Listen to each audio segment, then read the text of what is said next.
नमस्कार दोस्तों, आप देख रहे हैं न्यूज़ पत्रिका। चलिए जानते हैं देश विदेश की आज की बड़ी खबरें। लेकिन वीडियो को शुरू करने से पहले कमेंट करके बताएं कि आप हमें किस जिले से देख रहे हैं। न्यूज़ पत्रिका टीम की तरफ से आप सभी देशवासियों को श्री कृष्ण जन्माष्टमी की हार्दिक शुभकामनाएं। प्रधानमंत्री नरेंद्र मोदी ने 15 अगस्त को लाल किले से अपने स्वतंत्रता दिवस भाषण में पहली बार राष्ट्रीय स्वयंसेवक संघ आरएसएस का नाम लेकर उसकी सराहना की। उन्होंने आरएसएस को दुनिया का सबसे बड़ा गैर सरकारी संगठन बताया और कहा कि यह 100 वर्षों से राष्ट्र सेवा में समर्पित है। मोदी ने इसे देश के गौरव का प्रतीक बताया। इस पर कांग्रेस ने राजनीतिक तंज कसा। पार्टी ने कहा कि यह बयान दरअसल आरएसएस को खुश करने और 75 साल की उम्र के बाद भी प्रधानमंत्री बने रहने का रास्ता बनाने की कोशिश है। उन्होंने व्यंग करते हुए कहा कि मोदी को भागवत की कृपा चाहिए ताकि वह मोहन भागवत की 75 साल की उम्र में रिटायरमेंट वाली सलाह से बच सके। ट्रंप आज अलास्का में पुतिन से यूक्रेन युद्ध पर बातचीत करेंगे। ट्रंप ने कहा कि वह यूक्रेन की ओर से कोई क्षेत्रीय समझौता नहीं करेंगे और रूस पर शांति के लिए दबाव डालेंगे, वरना कड़े आर्थिक प्रतिबंध लगाएंगे। पुतिन वार्ता के लिए तैयार दिख रहे हैं। बैठक से पहले अलास्का में पुतिन के खिलाफ बड़े पैमाने पर विरोध प्रदर्शन हो रहे हैं। पीएम मोदी ने दिवाली तक जीएसटी को 4 स्लैब से घटाकर 2 स्लैब 5% और 18% करने का प्रस्ताव दिया, जिससे जरूरी सामान सस्ते होंगे।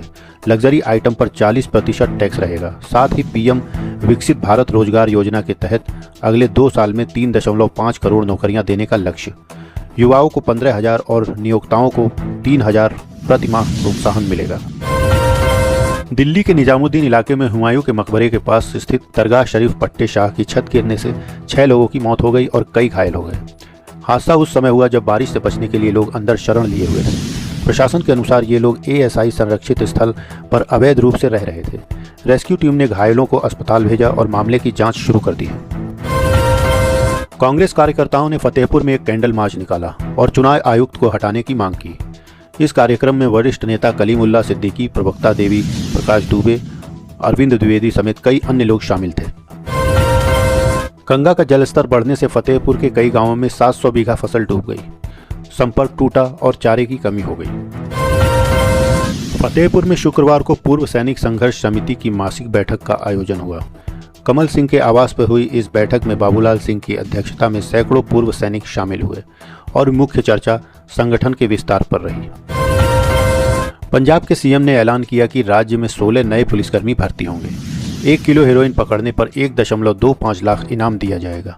उन्होंने कहा कि आज़ादी की लड़ाई में 80% कुर्बानियां पंजाबियों ने ही दी थी। कक्षा 8वीं का छात्र जो 3 दिनों से लापता था, उसका शव एक गड्ढे में मिला।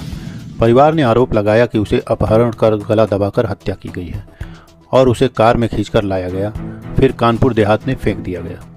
घटना की पुष्टि सीसीटीवी फुटेज में होने की आशंका जताई गई है। पुलिस अब पोस्टमार्टम रिपोर्ट का इंतजार कर रही है और परिवार वालों ने एफआईआर दर्ज करवा दी है, जिससे जांच भी शुरू हो चुकी है। फरीदकोट में मुस्लिम वेलफेयर सोसाइटी ने जुमे की नमाज के बाद निकाली तिरंगा यात्रा। इस दौरान स्वतंत्रता सेनानियों को याद किया गया और कहा गया कि उनके बलिदान को कभी भुलाया नहीं जा सकता। कानपुर में एक एमबीए पास युवक ने कॉल सेंटर खोलकर देश विदेश के बिजनेसमैनों से करीब 50 करोड़ की ठगी की। रोजाना 15-20 लाख का साइबर फ्रॉड होता था। पुलिस ने कॉल सेंटर बंद कर आरोपी को गिरफ्तार कर खातों में 4.50 करोड़ फ्रीज किए। सीवान नगर थाने में स्वतंत्रता दिवस पर लापरवाही से उल्टा तिरंगा फहराया गया। थाना प्रभारी व जवानों ने ध्यान नहीं दिया। एसपी ने जांच के आदेश दिए हैं।